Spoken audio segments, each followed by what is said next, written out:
Čaute, čaute, ja vás vítam na YouTubeovom kanáli City Capital, kde obchodujem vlastný kapitál a bez ďalších kecí, poďme rovno k veci. Na začiatok by som zhrnul niektoré udalosti, ktoré sa stali minulý týždeň, aby sme vedeli, že čo sa deje.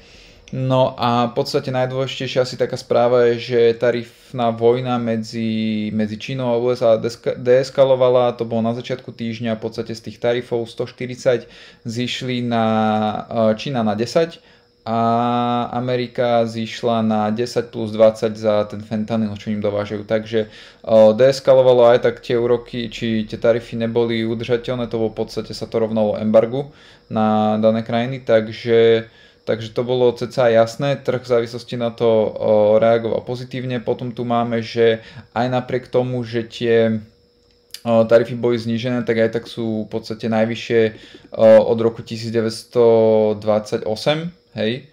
A v podstate je to okolo 18-15%, hej. A vidíte ten prudký nárast, že to celkom dosť narastlo, takže stále v podstate na tej ekonomike celkovej sa nič moc pozitívne akože neudialo, až na to, že zrušili tie likvidačné 140% tarify. A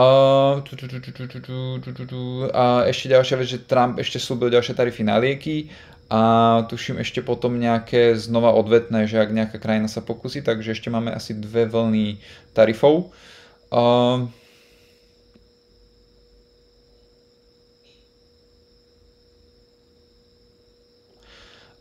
Čo sa týka vlastne amerického dlhu, tak úrokové sadzby sú momentálne okolo 4%. Ešte stále hovoríme o tom, že Amerika musí tento rok prefinancovať svoj dlh z čias covidu, čo je okolo 7 biliárd dolárov. Takže celkom dosť, ak ste mali úrok 0,5 predtým, skoro 0, hej, a teraz máte prejsť na 3,9, to ste 5 ročné. Takže hovorím, nič moc pozitívne správy, čo sa týchto úrokov týka. Témou posledných dní bolo aj to, aké percento ľudí v Amerike, tým, že Amerika je najväčšia krajina na svete a najbohatšia, hej, tak tá nás hlavne zaujíma, aké percento jej dospelých obyvateľov vlastní kryptomeny alebo má s nimi niečo spoločné. Keď som sa to pýtal ChatGPT, tak toto mi vyhodilo, že v roku 2025 sa odhaduje, že približne 70% dospelých Američanov vlastní kryptomeny, čo predstavuje približne 183 miliónov ľudí. A táto informácia rozčarovala viacerých členov skupiny facebookovej nemenovanej Bitcoinová komunita CZ. A čo je na tom, v podstate sa im nepáči to číslo, hej, že 183 miliónov, príde im to strašne veľa, 70% Američanov by vlastnilo kryptomeny. Podľa nich je to okolo 20-30 a dokonca ma tam nejak aj urážali, ale mňa uraziť nemôžu takí ľudia, takže je mi to úplne jedno. A čo sa týka toho, čo mi ChatGPT vygeneroval, ja tomu akože ne, že 100% neverím, ja tomu verím na 200%, ale nesrandujem. Myslím si, že to pravda možno bude niekde uprostred, hej, ja fakt neviem, že koľko percent. Ale toto je to, čo mi vyhodil ChatGPT. Tak som sa snažil tú informáciu aj nejak potvrdiť nejakými inými zdrojmi a v podstate našiel som video vlastne z konferencie bitcoinovej z roku 2024, keď Trump ešte bol ako kandidát na prezidenta a toto je to, čo tam povedal. 175 million people in some form are involved with this world of crypto and Takže ako vidíte, povedal, že 175 miliónov, čo je o 8 miliónov menej, ako hovorí dneska ChatGPT niekoľko mesiacov dozadu. Keď Trumpa zvolili, tak veľa ľudí začalo nakupovať kryptomeny, aj tých, ktorí s tým nič nemali, takže je možné, že od tej doby ten počet tých ľudí, ktorí vlastne kryptomeny narastol, hej. Takže hovorím 2 zdroje, keď som dal iné umelé inteligencie od Grok, tuším od Twitteru alebo od Google, tak mi vyhodilo informácie, že okolo 30% ľudí, hej. A takže hovorím, možno pravda je niekde okolo 50, čo ja viem. Nerozčulujte sa tak strašne z tejto informácie. Možno ich nakoplo to, že ak by, možno ich nahneval tých ľudí ten môj komentár, že ak 70% ľudí už je zainvestovaných vlastne v kryptomenách, tak ja vlastne som povedal, že už bude ťažšie pre tú cenu rásť, hej. keď už v podstate väčšina ľudí je v tom trhu, ja som bol napríklad tu na Dominikánskej na jednom ostrove Samana a večer som si hľadal ubytko, mal som tuším málo cashu, tak som sa spýtal, že som tak zo strany, či môžem platiť kryptom a normálne barman mi tam na zabudnutom ostrove na Saone povedal, že jasné, že ty si trader, bracho, a začal mi tam vysvetľovať, aké mám kryptomeny, chápeš? Takže toto je jedna z informácií, ktorá si myslím, že není dobrá pre rast ceny Bitcoinu a na tom grafe aj vidíme, že tie nárasty sú slabšie, môžeme si to ukázať. Toto je Bitcoin, máme tu logaritmický graf a vidíte, že keď si dám dlhšiu históriu, aby sme išli úplne od začiatku, tak vidíte, že tie nárasty na tom Bitcoine sa spomalujú, hej? A zmenšujú sa, hej, ale aj tie prepady. Čo je možno dobré, že ten asset sa stáva stabilnejšími, ale tie nárasty sú slabé. A podľa tejto teórie, hej, že ak tu už 70% ľudí je nakúpených, tak už iba zvyšných 30% sa nakúpi a možno tých 30% ľudí je zrovna ten typ, ktorý ten Bitcoin nikdy nechce kúpiť. Za žiadnu cenu, hej. Takže je dosť možné, že sa tu budeme motať dlhšie. A toto týchto ľudí naštve, pretože oni majú zobraté požičky, počúvajú Michaela Saylora, predali aj stoličky doma, čo mali, predali aj svoje zuby, hej, predali všetko, úplne všetko a kúpili za to Bitcoin a keď niekto príde s informáciou, že už tam je menší priestor naraz, tak ich to normálne až tak naštve, že mi začnú nadávať. Ale tak čo už, je to v takom svete žijeme. A ten graf jednoznačne teda ale za mňa hovorí, že tie nárasty sú slabšie a slabšie a slabšie a počet ľudí, ktorí je zainteresovaných v Bitcoine alebo nakúpených v kryptomenách je stále väčší, takže iba ja len tvrdím, že že viac a viac ľudí, určite viac ľudí je momentálne v kryptomenách ako tuto niekde na začiatku 2015, keď som v podstate ja niekde okolo 2016 začínal, 2017, tak hovorím, že tie nárasty môžu byť menšie a to tých ľudí proste štve. Tu som dával ešte jedno zaujímavé video. 175 million people in some form are involved with this world of crypto and Bitcoin and all of the others, 175 million. So when they heard that, they said, let's be nice to them at least until after the election. Akože na tomto videu tí, čo vedia po anglicky, tak na konci povedal, že pred voľbami na ňo veľa ľudí tlačilo s tým, aby bol pro krypto, pro Bitcoin a že aspoň do tých volieb, a ja som si to tiež tedy nevšimol, tak mi to len prišlo také zaujímavé, že neviem, čo si o tom vy myslíte, povedal akože hlúposť v priamom prenose tam, alebo to nafúkujem zbytočne. Dobre, ďalej. ChatGPT. Nič zaujímavé až také. Irán je pripravený podpísať jadrovú dohodu z USA, ak všetky ekonomické sankcie budú zdvihnuté. Takže to je pozitívna správa. Hovorím, tento týždeň bol nabitý pozitívnymi správami, hej. Až na pár výnimiek. V podstate Trumpovi sa tu podarilo skoro uzatvoriť deal s Iránom. Potom Trump priniesol investíciu 1 bilión dolárov od Saudov, potom ešte ďalšie, tuším, to bolo tiež nejaký bilión z druhej arabskej krajiny. Ale máme tu aj negatívnu správu a to je v podstate, že pôžičky v Číne, ich dopyt po nich a v podstate to, koľko ich bolo vydaných, bolo o 61% menej oproti minulému roku. Čo tiež není úplne dobré. Ľudia si v podstate v Číne nechcú brať pôžičky a tým, že Čína je taká veľká, tak to môže v podstate spomaliť celosvetový rast.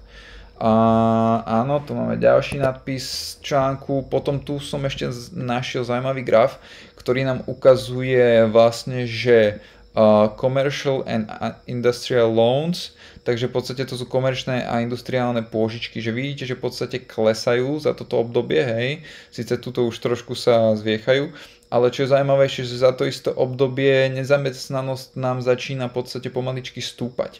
A vždycky, keď nám táto nezamestnanosť začala stúpať, tak sme tu mali recesiu, hej, v covide to nezačalo takto pomaly stúpať, ale bolo to veľmi nárazové. A v podstate tuto predtým to začalo stúpať a ďalšie čo vieme je, že sme v recesii. Hej, tu na takisto 2000 roku a vidíte, že je to väčšinou v tandeme s tým, ako si ľudia chcú požičiavať. Hej, prestanú si požičiavať, tým pádom biznis začínajú zatvárať, ľudia začínajú šetriť a nezamestnanosť nám ide hore. Takže takisto v roku 1990. Pozeral som si všetky tieto prípady týchto krízičiek, niektoré trvajú dlhšie, niektoré kratšie. Uvidíme. Za mňa, ja hovorím, že tento rok proste sa do obchodov moc neženiem, pretože okrem tohto tu je veľa signálov, ktoré mi hovoria, aby som bol opatrný. Potom omeškanie platieb za pôžičky na autá sú v USA na nových maximách a dokonca prekonali úrovne z roku 2008 a dalo by sa povedať aj z roku 2000. Takže myslím si, že je to ďalšia vec, ktorá nehovorí v prospech nejakej, že by som sa hrnul teraz akože investovať. Okrem pôžičiek na auta stúpa veľmi rýchlo aj omeškanie za študentské pôžičky, vidíte táto červená krivka, bang, banger, bang. Takže vidíte, že omeškania z platieb rastú dokonca aj na autoloans, áno, tu sú na nových maximách. Za študentské požičky to není až také zlé, tu počas Bidena tuším, Biden ich tuším jak splácal za nich, to bolo crazy. A v podstate modrá krivka je credit card požičky, tak aj tá veľmi silno stúpa, hej.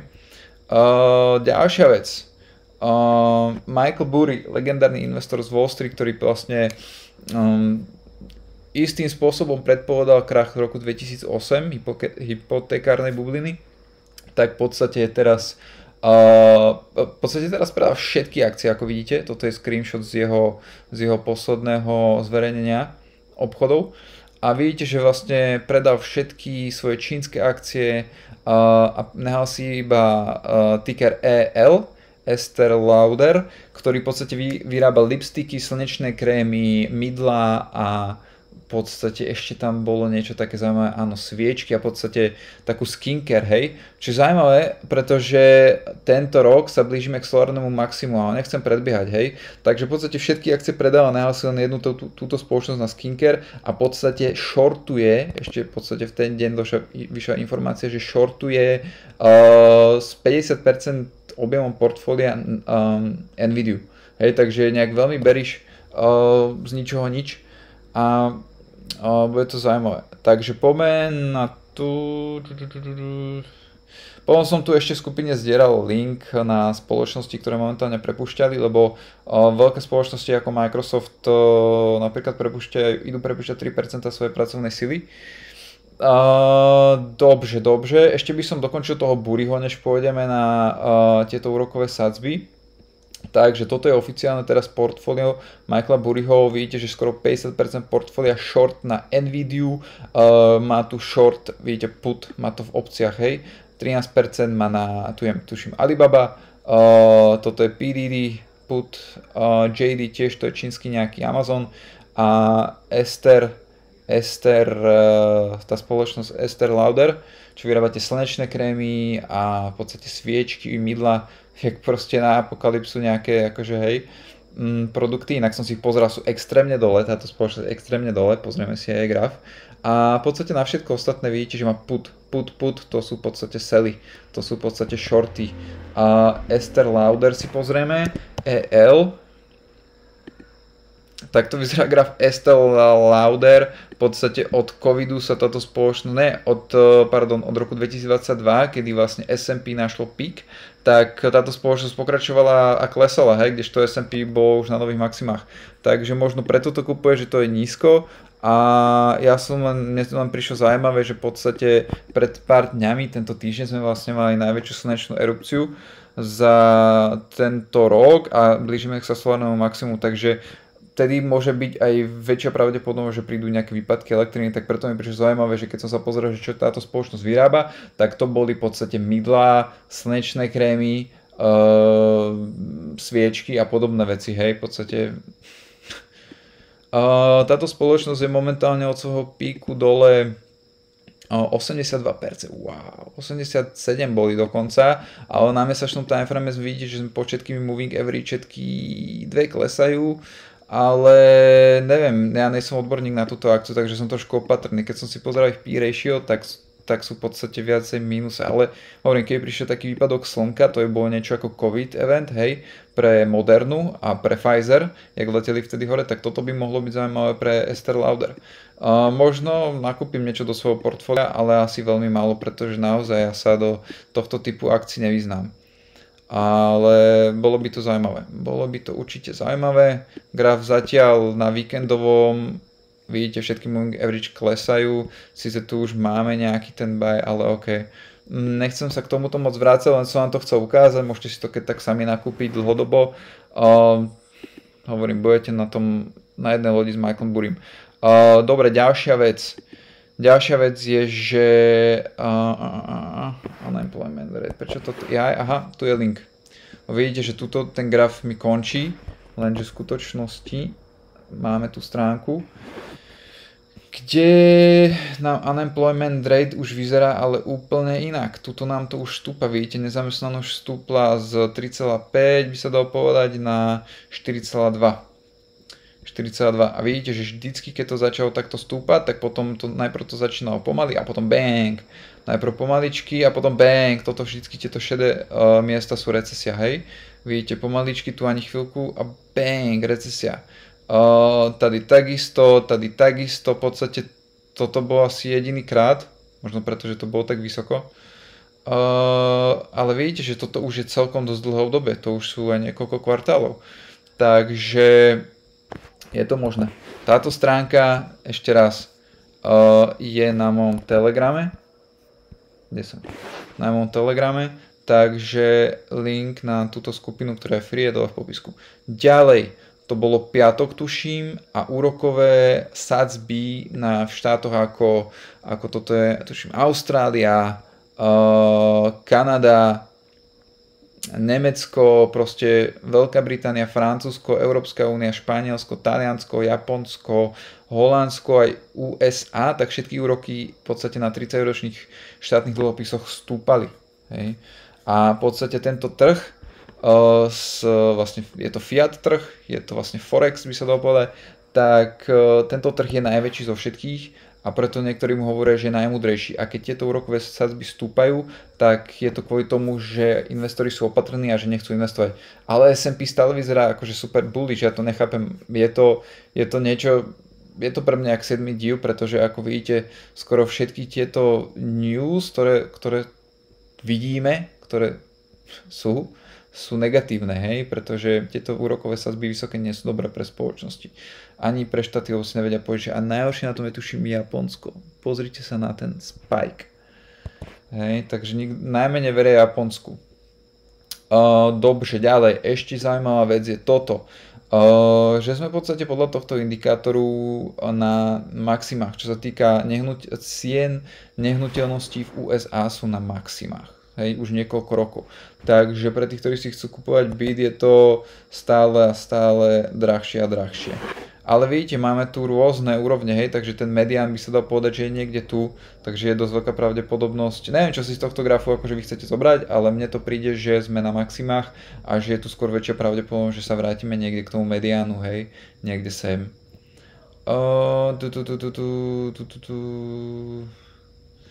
Ďalšia zaujímavá vec je, ako možno to má určite to má nejakú spojitosť s týmito úrokovými sadzbami na 30-ročných štátnych dlhopisoch, je to, že vlastne americká ekonomika dostala od tretej v podstate ratingovej spoločnosti Moody, lebo máte 3, máte Fitch, máte S&P a Moody's. A toto sú ratingové agentúry, ktoré dávajú v podstate hodnotenia, hej. A je najväčšie, potom je nižšie AA+, a v podstate Amerika bola v tejto časti AAA a v 2011 tuším S&P znížil prvýkrát rating, spôsobilo to čierny pondelok, vtedy akcie tuším to bol 6. najväčší prepad Dow Jonesu indexu v histórii, 6. najhorší deň, hej. A volali to vlastne čierny pondelok a v podstate potom ešte roku 2023 tiež v auguste to bola ratingová agentúra Fitch, ktorá znížila rating USA na AA+, a v podstate tiež potom v nasledujúcich 2 mesiacoch S&P padlo o 10% a vlastne mali sme teraz, čo to bolo, 16. No v podstate minulý, tento piatok, čo bol, tak tento piatok v podstate Moody's znížila rating ako posledná z týchto troch na AA+, čo je v podstate zaujímavé, nakoľko tu vidíme, že nám stúpa nezamestnanosť a že ceny sú na maxima, hej. Všetky tieto veci Michael Burry shortuje,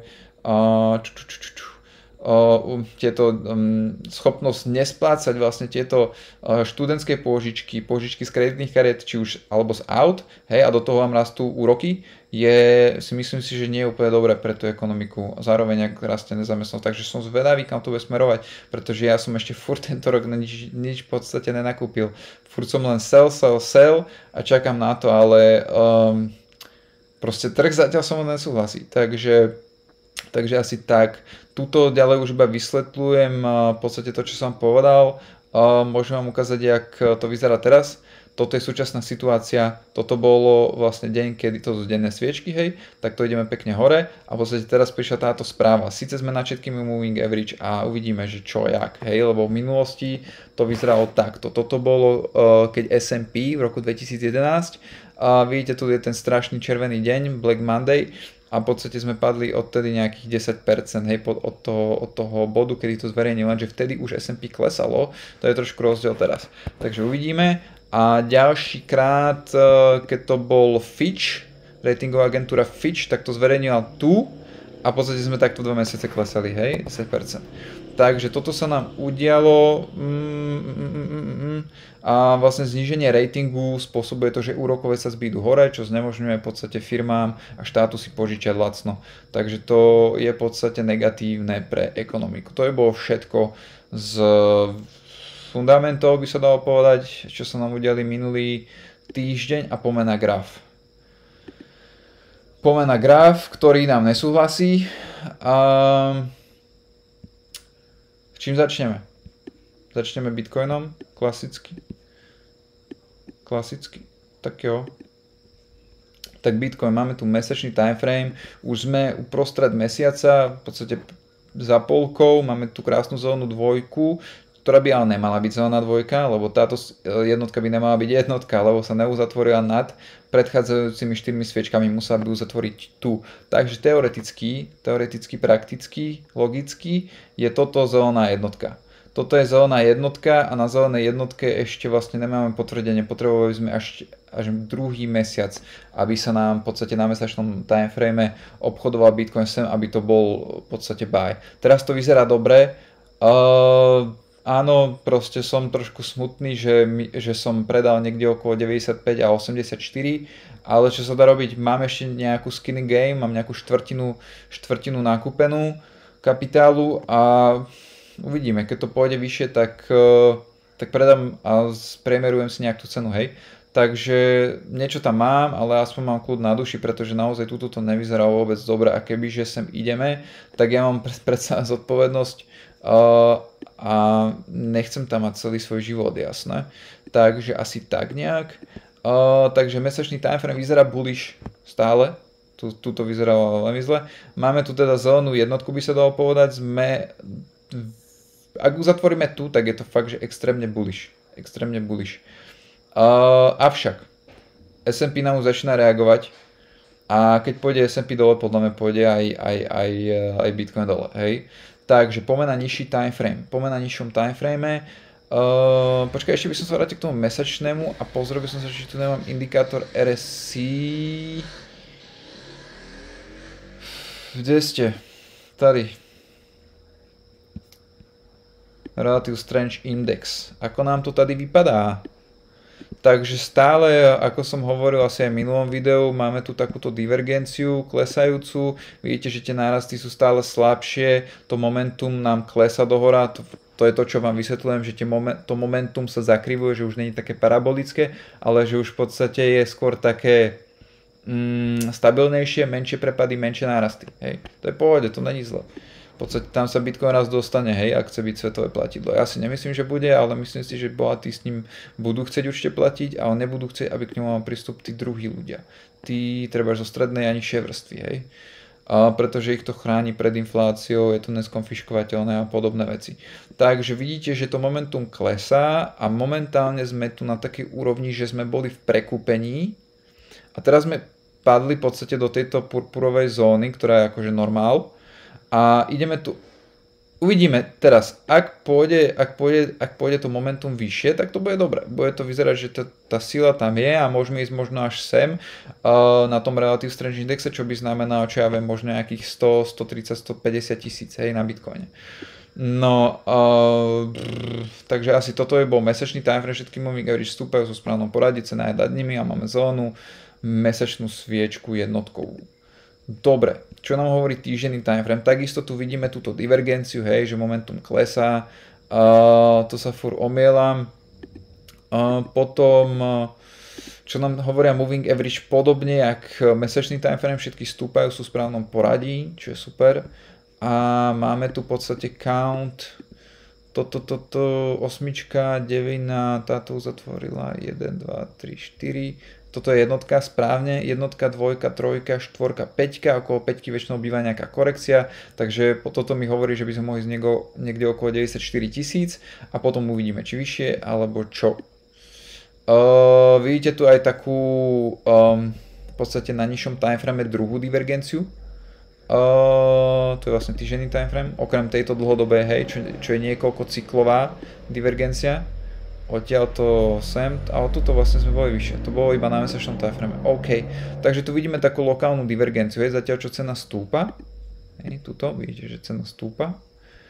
A tuto nám vlastne momentum klesá na tom bull markete, takže to je zaujímavé. Toto není v podstate niečo, čo by som chcel ja osobne vidieť, ak by som kupoval long, pretože táto stratégia je veľmi, veľmi dobre backtestovaná a tento v podstate indikátor používam na všetkých timeframoch.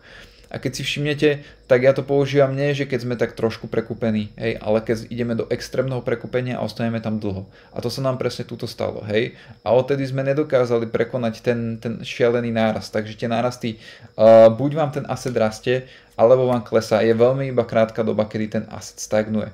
Takže z toho dôvodu ja osobne tu by som neviem, čo by sa muselo stať, aby ma to presvedčilo. Hej, museli by sme prekonať sem a museli by sme sa vrátiť a otestovať túto rezistenciu ako super support a potom by sme možno išli vyššie, hej, ešte do extrémnejšieho prekúpenia. Ale toto sa mi moc neľúbi.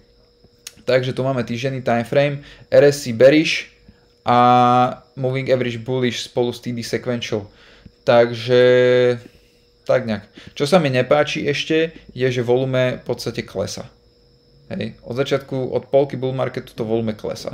Takže mi to nepríde, že by nejakí noví hráči vstupovali do toho trhu, skôr sú to noví, skôr sú starí a recyklujú, nakupujú dipy, hej, DCAčkujú, ale tým novým sa do toho trhu moc nechce, keď sme na 100 000, koľko ľudí má 100 000, hej, za jeden bitcoin. A nechcú mať, že 0,1 alebo tak, hej. Takže ja to akože chápem. A navyše tí, ktorí to nakúpili niekde od 30 000 po 15 000, tak teraz majú 300% zisky, ak ne viac, 400-500% zisky.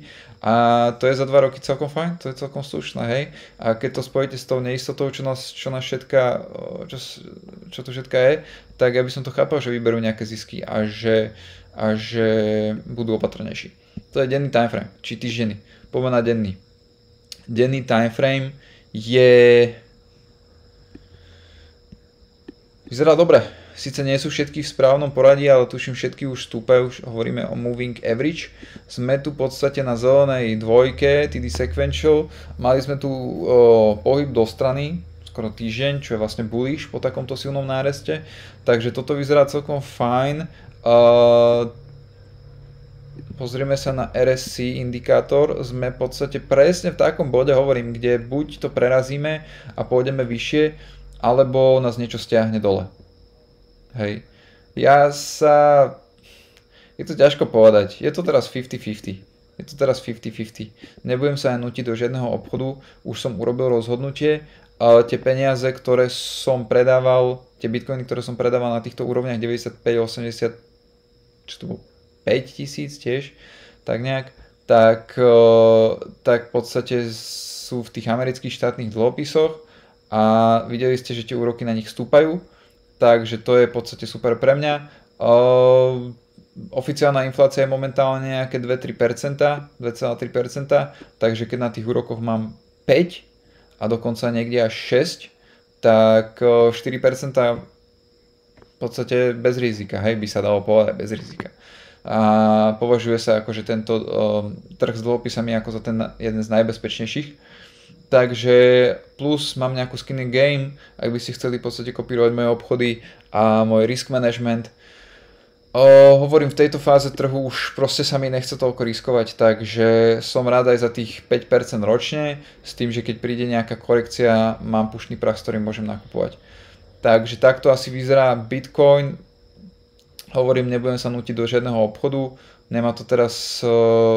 neviem dať viac pravdepodobností, hej, či hore alebo dole, je to proste 50-50.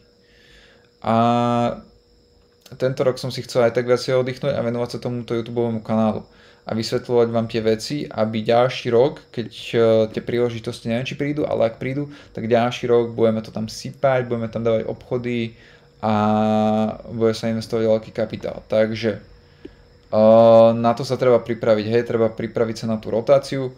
A hovorím, toto není tá príležitosť, do ktorej by som chcel naskakovať so 75% kapitálu.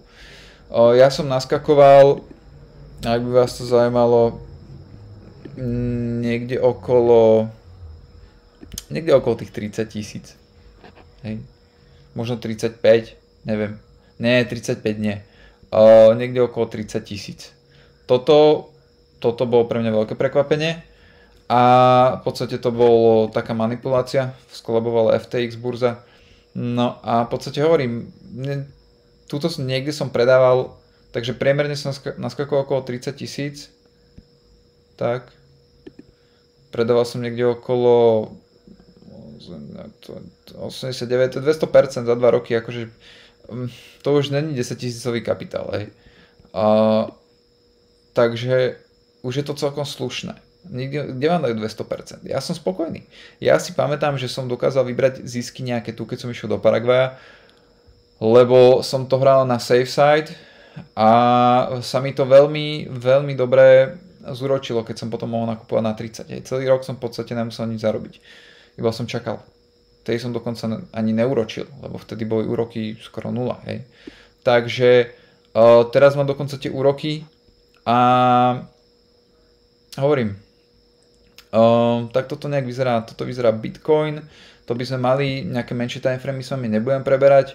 Poďme sa pozrieť na S&P Futureska, tie sú mierne dole, toto je náš mesačný timeframe, vyzerá super, povedal by som, že popy. A až na to, že sme tu v podstate na tejto úrovni, ktorá je momentálne veľmi dôležitá. Dokonca by som povedal, že už sme nad tou dôležitou úrovňou, tá bola niekde tu, táto dvojitá rezistencia, o ktorej som hovoril minulý týždeň a vidíte, že vlastne celý minulý týždeň to rástlo nad to a uzatvorilo to veľmi silno nad. A v podstate toto je kľúčový týždeň. Uvidíme, čo sa odteraz bude diať, lebo mali sme tu triple rezistenciu, ktorú sme prederavili ako deravé jabko. V podstate táto bodkovaná čiara z TD Sequential a mali sme tu v podstate ešte, to je 21-ková moving average. Áno, 21 a 50, takže tieto dve spolu sa nám tu a spolu s tým TD Sequential triple rezistenciami sme ju preleteli ako Elonová raketa, hej, a akože nie až tak, ale akože je to celkom zaujímavé, ak tá sviečka uzatvorila silno. Takže máme tu nový týždeň, ja dúfam, verím, že všetky tieto veci, ktoré som vám ukázal, sú negatívne pre trh a že by sme mali urobiť ešte určite nové low. Ale uvidíme. Momentálne graf hovorí niečo iné. Nesúhlasí s nami. Takže všetky moving average stúpajú. Dalo by sa povedať, že až na túto rýchlu je to všetko aj...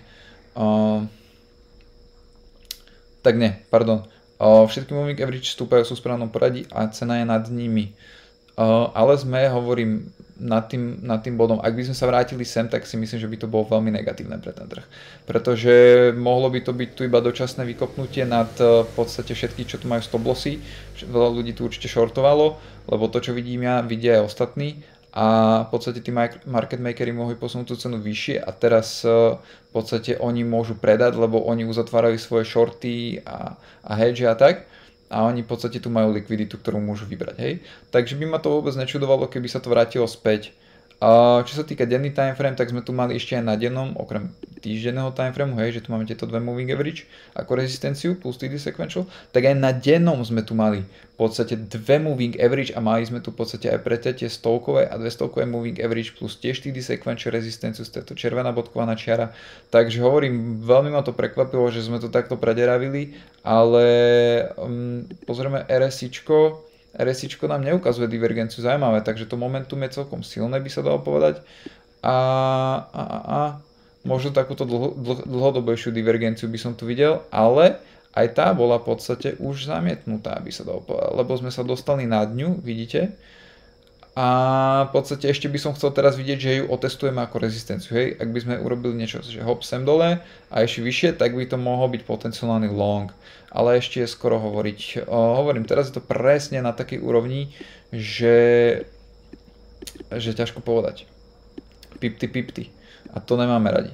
Takže vidíte, že už aj na tom dennom timeframe sme tu mali dead cross, vyzeralo to strašne zle a teraz to vyzerá strašne dobre, takže vidíte, že tie indikátory moc teraz nefungujú a tie Trumpové vyjadrenia toto ešte v podstate tomuto prepadu ešte keby pomohli, hej, že to v podstate ovplyvňujú smerom dole a ten trh je v podstate teraz taký rozlietaný, že tie indikátory možno nestíhajú, to je môj taký odhad, ja som len rád, že som tento rok menej obchodoval, hej, skoro minimálne.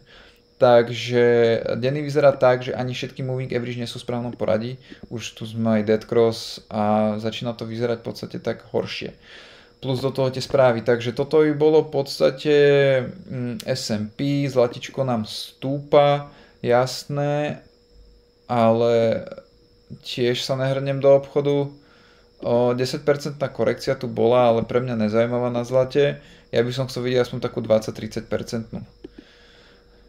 Ja mám rád tie swingovejšie obchody, hej, pre tých, ktorí ešte nevedia úplne aké obchody ja robím, ja mám skôr také swingovejšie, že týždne, mesiace, podobne ako na tom Bitcoine, hej, že tuto som niekde predal, niekde okolo januára 2022 a nakupoval som v podstate po pol roku, hej, že také polročné obchody, ročné a potom som v podstate držal s prestávkami, hej, že som trošku špekuloval, som držal v podstate to teraz, hej, 140 týždňov som držal, takže to je 2-3 roky, hej, mňa takéto obchody skôr živia ako tie krátkodobé, lebo tie krátkodobé timeframy sa dajú ľahšie zmanipulovať ako tieto dlhodobé.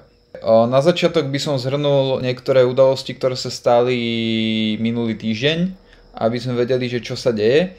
No a v podstate najdôležitejšia asi taká správa je, že tarifná vojna medzi Čínou a USA deeskalovala, to bolo na začiatku týždňa, v podstate z tých tarifov 140 zišli na Čína na 10 a Amerika zišla na 10 plus 20 za ten fentanyl, čo im dovážajú. Takže deeskalovalo aj tak tie úroky, či tie tarify neboli udržateľné, to bolo v podstate sa to rovnalo embargu na dané krajiny, takže to bolo cca jasné, trh v závislosti na to reagoval pozitívne. Potom tu máme, že aj napriek tomu, že tie tarify boli znížené, tak aj tak sú v podstate najvyššie od roku 1928, hej, a v podstate je to okolo 18-15%, hej, a vidíte ten prudký nárast, že to celkom dosť narastlo, takže stále v podstate na tej ekonomike celkovej sa nič moc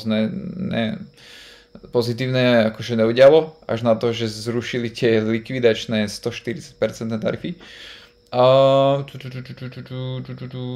ešte ďalšia vec, že Trump ešte slúbil ďalšie tarify na lieky a tuším ešte potom nejaké znova odvetné, že ak nejaká krajina sa pokusí, takže ešte máme asi 2 vlny tarifov.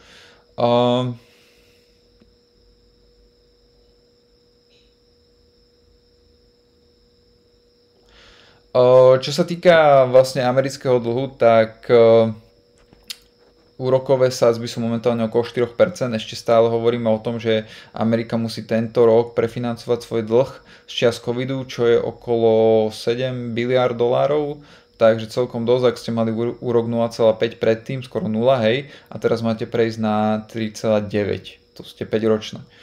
Takže hovorím, nič moc pozitívne správy, čo sa týchto úrokov týka.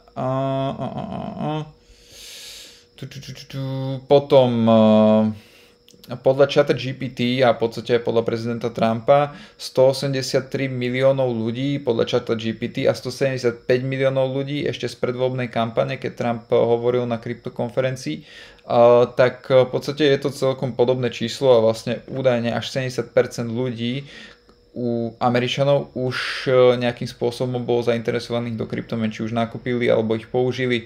A je to dosť vysoké číslo a v podstate, keby som teraz ešte preskočil rýchlo na ten graf, tak by som dal graf BLX.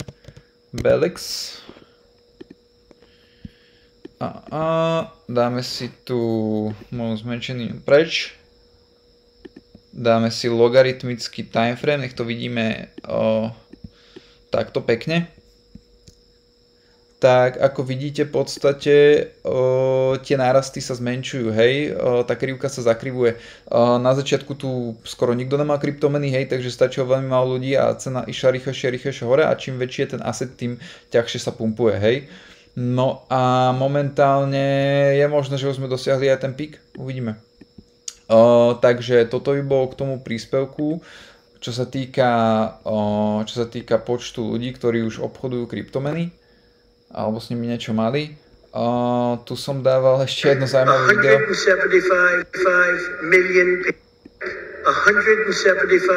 million people in some form are involved with this world of crypto and Bitcoin and all of the others, 175 million. So when they heard that, they said, let's be nice to them at least until after the election. Akože na tomto videu, tí, čo vedia po anglicky, tak na konci povedal, že pred voľbami na ňo veľa ľudí tlačilo s tým, aby bol pro krypto, pro Bitcoin a že aspoň do tých volieb, a ja som si to tiež tedy nevšimol, tak mi to len prišlo také zaujímavé, že neviem, čo si o tom vy myslíte, povedal akože hlúposť v priamom prenose tam, alebo to nafúkujem zbytočne. Dobre, ďalej. ChatGPT.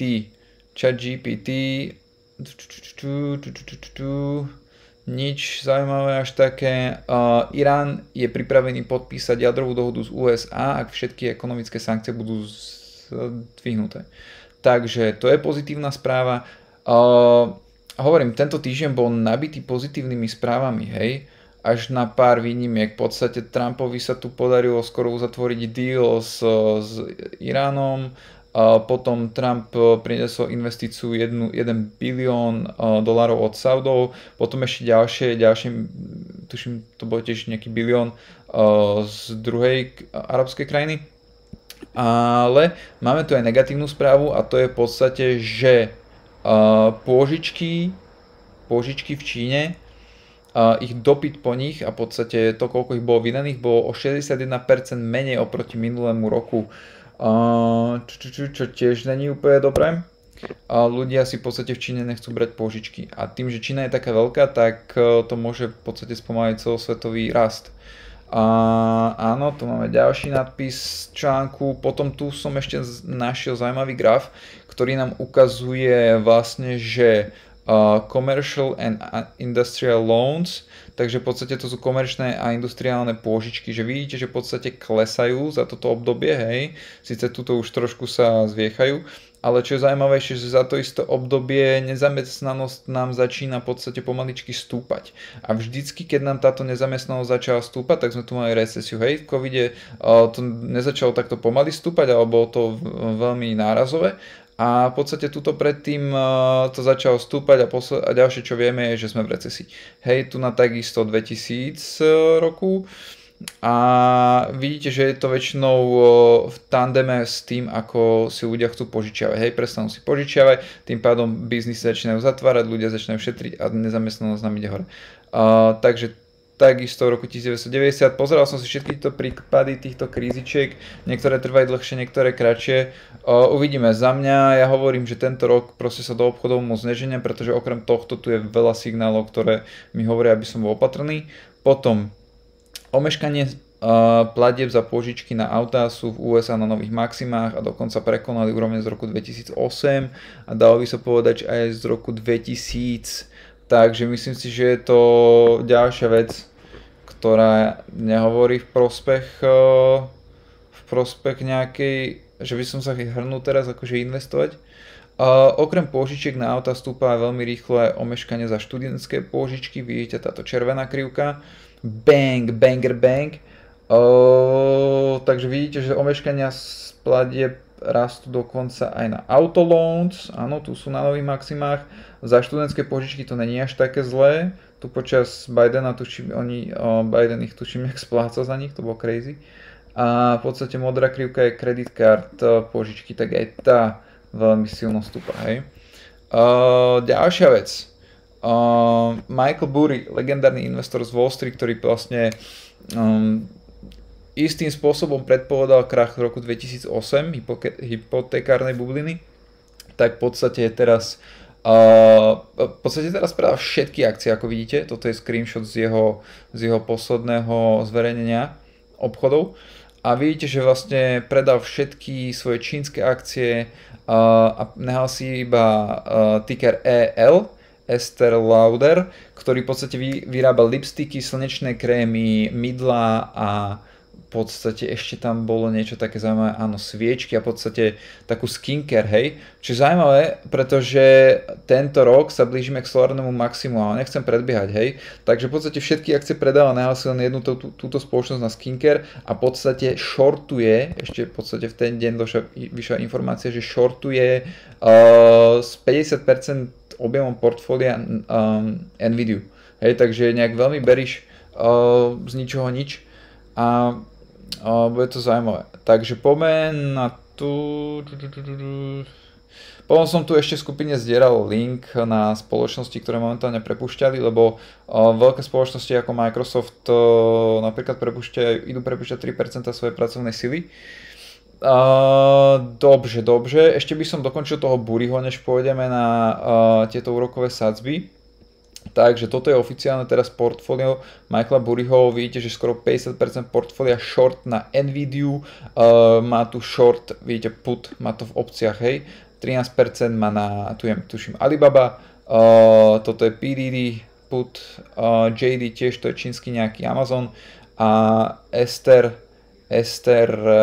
tá spoločnosť Estée Lauder, čo vyrábate slnečné krémy a v podstate sviečky, mydla, jak proste na apokalypsu nejaké akože hej, produkty, inak som si ich pozeral, sú extrémne dole, táto spoločnosť je extrémne dole, pozrieme si aj graf. A v podstate na všetko ostatné vidíte, že má put, to sú v podstate selly, to sú v podstate shorty. A Estée Lauder si pozrieme, EL,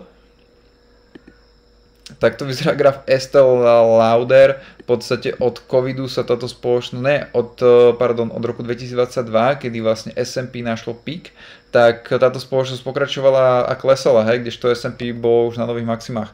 Takže možno preto to kupuje, že to je nízko a mne to len prišlo zaujímavé, že v podstate pred pár dňami, tento týždeň sme vlastne mali najväčšiu slnečnú erupciu za tento rok a blížime sa solárnemu maximu, takže vtedy môže byť aj väčšia pravdepodobnosť, že prídu nejaké výpadky elektriny, tak preto mi prišlo zaujímavé, že keď som sa pozeral, že čo táto spoločnosť vyrába, tak to boli v podstate mydlá, slnečné krémy, sviečky a podobné veci, hej, v podstate. Táto spoločnosť je momentálne od svojho píku dole 82%, wow, 87 boli dokonca, ale na mesačnom timeframe vidíte, že po všetkými moving average všetky dve klesajú, ale neviem, ja nie som odborník na túto akciu, takže som trošku opatrný. Keď som si pozeral ich P ratio, tak sú v podstate viacej mínuse, ale hovorím, keď prišiel taký výpadok slnka, to je bolo niečo ako COVID event, hej, pre Modernu a pre Pfizer, jak leteli vtedy hore, tak toto by mohlo byť zaujímavé pre Estée Lauder. Možno nakúpim niečo do svojho portfólia, ale asi veľmi málo, pretože naozaj ja sa do tohto typu akcií nevyznám. Ale bolo by to zaujímavé. Bolo by to určite zaujímavé. Graf zatiaľ na víkendovom, vidíte, všetky moving average klesajú. Sice tu už máme nejaký ten buy, ale ok. Nechcem sa k tomuto moc vrácať, len som vám to chcel ukázať. Môžete si to keď tak sami nakúpiť dlhodobo. Hovorím, budete na jednej lodi s Michaelom Burrym. Dobre, ďalšia vec. Ďalšia vec je, že unemployment rate, prečo to aha, tu je link. Vidíte, že tuto ten graf mi končí, lenže v skutočnosti máme tu stránku, kde nám unemployment rate už vyzerá ale úplne inak. Tuto nám to už stúpa, vidíte, nezamestnanosť stúpla z 3,5 by sa dalo povedať na 4,2. A vidíte, že vždycky, keď to začalo takto stúpať, tak potom to najprv to začínalo pomaly a potom bang. Najprv pomaličky a potom bang. Toto vždycky tieto šedé miesta sú recesia, hej. Vidíte, pomaličky tu ani chvíľku a bang, recesia. Tady takisto, v podstate toto bol asi jediný krát, možno preto, že to bolo tak vysoko. Ale vidíte, že toto už je celkom dosť dlhé obdobie, to už sú aj niekoľko kvartálov. Takže je to možné. Táto stránka, ešte raz, je na mojom telegrame. Kde som? Na mojom telegrame, takže link na túto skupinu, ktorá je free, je dole v popisku. Ďalej. To bolo piatok, tuším, a úrokové sadzby v štátoch ako toto je, tuším, Austrália, Kanada, Nemecko, proste Veľká Británia, Francúzsko, Európska únia, Španielsko, Taliansko, Japonsko, Holandsko aj USA, tak všetky úroky v podstate na 30-ročných štátnych dlhopisoch stúpali. Hej. A v podstate tento trh, vlastne je to fiat trh, je to vlastne forex by sa dalo povedať, tak tento trh je najväčší zo všetkých a preto niektorí mu hovoria, že je najmudrejší. A keď tieto úrokové sadzby stúpajú, tak je to kvôli tomu, že investori sú opatrní a že nechcú investovať. Ale S&P stále vyzerá akože super bullish, ja to nechápem, je to niečo, je to pre mňa jak 7. div, pretože ako vidíte, skoro všetky tieto news, ktoré vidíme, ktoré sú negatívne, hej, pretože tieto úrokové sadzby vysoké nie sú dobré pre spoločnosti. Ani pre štáty ho si nevedia povedať, a najhoršie na tom je tuším Japonsko. Pozrite sa na ten spike. Hej, takže najmenej veria Japonsku. Dobre, ďalej, ešte zaujímavá vec je toto. Že sme v podstate podľa tohto indikátoru na maximách, čo sa týka cien nehnuteľností v USA sú na maximách. Hej, už niekoľko rokov. Takže pre tých, ktorí si chcú kupovať byt, je to stále a stále drahšie a drahšie. Ale vidíte, máme tu rôzne úrovne, hej, takže ten medián by sa dal povedať, že je niekde tu, takže je dosť veľká pravdepodobnosť. Neviem, čo si z tohto grafu akože vy chcete zobrať, ale mne to príde, že sme na maximách a že je tu skôr väčšia pravdepodobnosť, že sa vrátime niekde k tomu mediánu, hej, niekde sem.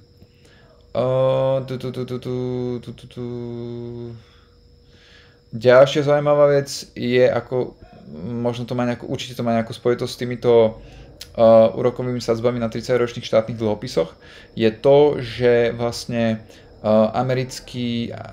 americká ekonomika dostala od tretej v podstate ratingovej spoločnosti Moody, lebo máte tri, máte Fitch, máte S&P a Moody's. A toto sú ratingové agentúry, ktoré dávajú v podstate hodnotenia, hej. A je najväčšie, potom je nižšie AA+, a v podstate Amerika bola v tejto časti AAA. A v 2011 tuším S&P znížil prvýkrát rating, spôsobilo to čierny pondelok, vtedy akcie, tuším, to bol 6. najväčší prepad Dow Jonesu indexu v histórii, 6. najhorší deň, hej.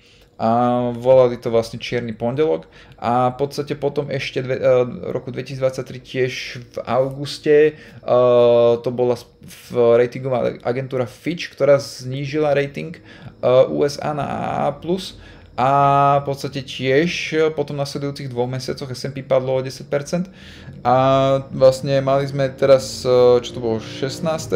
No v podstate minulý, tento piatok, čo bol. Tak tento piatok v podstate Moody's znížila rating ako posledná z týchto troch na AA+, čo je v podstate zaujímavé, nakoľko tu vidíme, že nám stúpa nezamestnanosť a že ceny sú na maximách, hej. Všetky tieto veci Michael Burry shortuje, schopnosť nesplácať vlastne tieto študentské pôžičky z kreditných kariet, či už alebo z aut, hej, a do toho vám rastú úroky, myslím si, že nie je úplne dobré pre tú ekonomiku. Zároveň ak rastie nezamestnanosť. Takže som zvedavý, kam to bude smerovať, pretože ja som ešte furt tento rok nič v podstate nenakúpil. Furt som len sell a čakám na to, ale proste trh zatiaľ som nesúhlasí. Takže asi tak. Tuto ďalej už iba vysvetľujem v podstate to, čo som povedal. Môžem vám ukázať, jak to vyzerá teraz. Toto je súčasná situácia. Toto bolo vlastne deň, kedy to sú denné sviečky, hej. Tak to ideme pekne hore a v podstate teraz prišla táto správa. Sice sme na všetkými moving average a uvidíme, že čo, jak, hej. Lebo v minulosti to vyzeralo takto. Toto bolo, keď S&P v roku 2011. Vidíte, tu je ten strašný červený deň, Black Monday. A v podstate sme padli odtedy nejakých 10%, hej, od toho bodu, kedy to zverejnil, že vtedy už S&P klesalo, to je trošku rozdiel teraz. Takže uvidíme. A ďalší krát, keď to bol Fitch, ratingová agentúra Fitch, tak to zverejnila tu a v podstate sme takto 2 mesiace klesali, hej, 10%. Takže toto sa nám udialo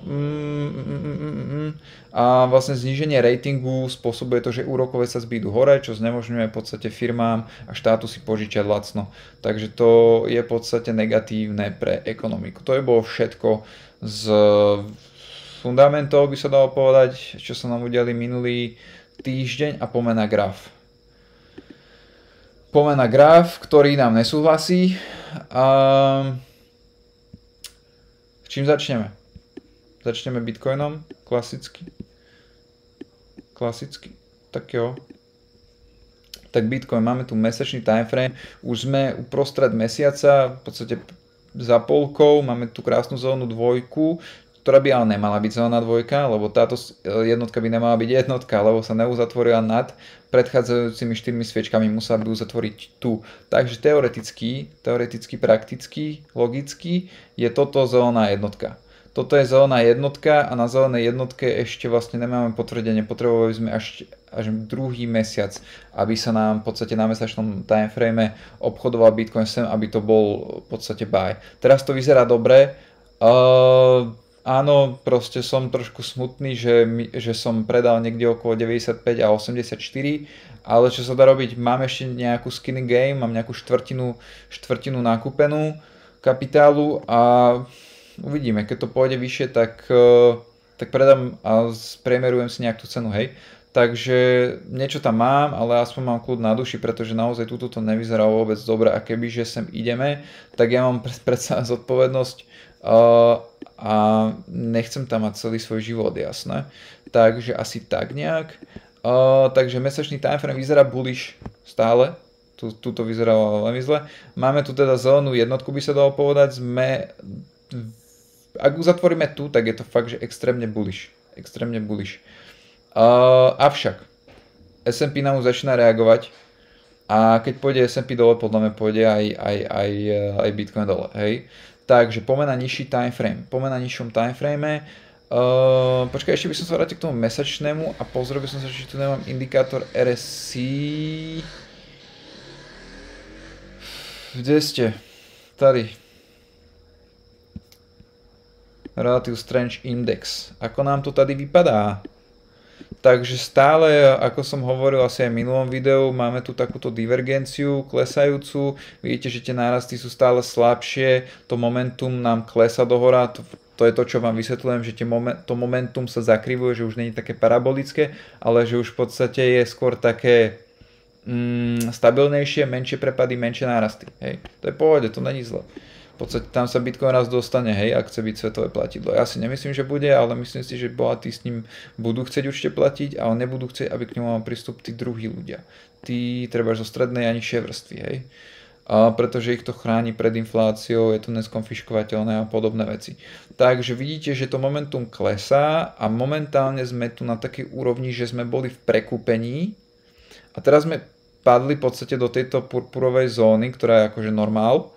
A ideme tu Uvidíme teraz, ak pôjde to momentum vyššie, tak to bude dobre. Bude to vyzerať, že tá sila tam je a môžeme ísť možno až sem na tom Relative Strength Indexe, čo by znamenalo, čo ja viem, možno nejakých 100, 130, 150 tisíc, hej, na Bitcoine. No, takže asi toto je bol mesačný timeframe, všetky moving average stúpajú so správnou poradí, cena je nad nimi a máme zelenú mesačnú sviečku jednotkovú. Dobre, čo nám hovorí týždenný timeframe? Takisto tu vidíme túto divergenciu, hej, že momentum klesá, to sa furt omielam. Potom, čo nám hovoria moving average podobne, jak mesačný timeframe, všetky stúpajú, sú v správnom poradí, čo je super.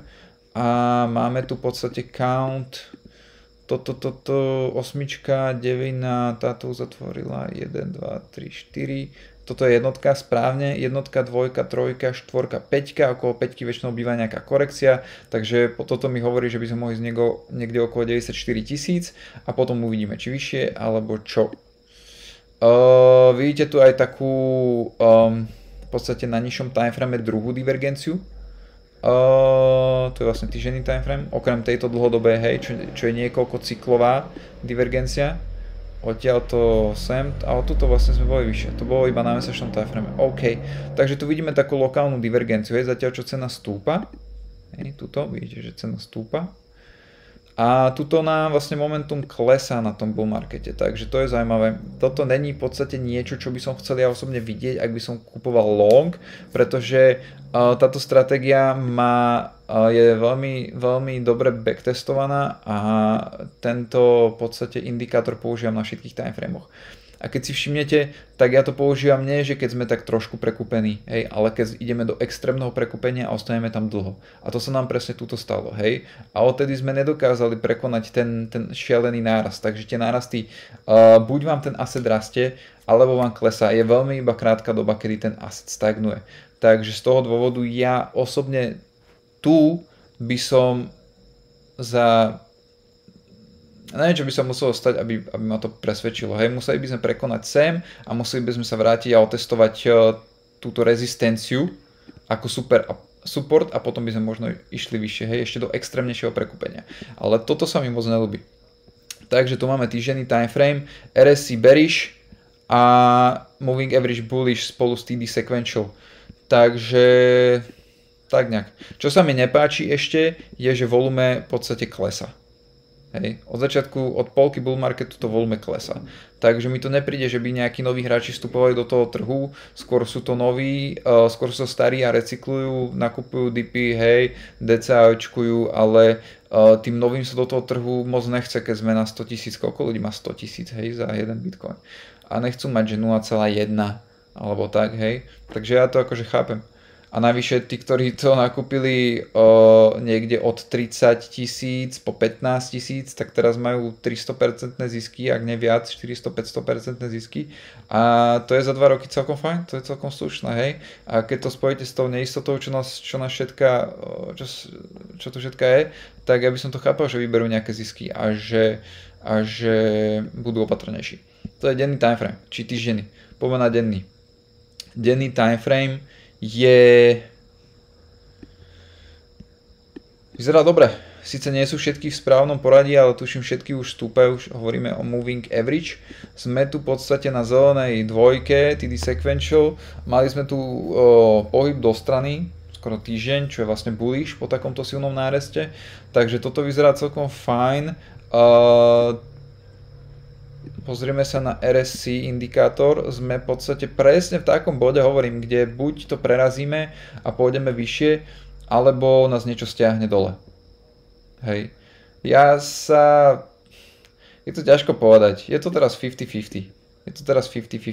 Nebudem sa aj nutiť do žiadneho obchodu, už som urobil rozhodnutie, ale tie peniaze, ktoré som predával, tie bitcoiny, ktoré som predával na týchto úrovniach 95, 80, čo to bolo?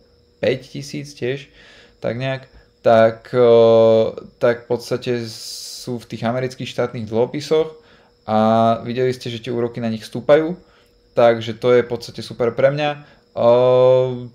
Oficiálna inflácia je momentálne nejaké 2,3%, takže keď na tých úrokoch mám 5 a dokonca niekde až 6, tak 4% v podstate bez rizika, hej, by sa dalo povedať bez rizika. A považuje sa akože tento trh s dlhopisami ako za ten jeden z najbezpečnejších. Takže plus mám nejakú skin in game, ak by ste chceli v podstate kopírovať moje obchody a môj risk management. Hovorím, v tejto fáze trhu už proste sa mi nechce toľko riskovať, takže som rád aj za tých 5% ročne, s tým, že keď príde nejaká korekcia, mám pušný prach, s ktorým môžem nakupovať. Takže takto asi vyzerá Bitcoin. Hovorím, nebudem sa nútiť do žiadneho obchodu, nemá to teraz, neviem dať viac pravdepodobností, hej, či hore alebo dole, je to proste 50-50.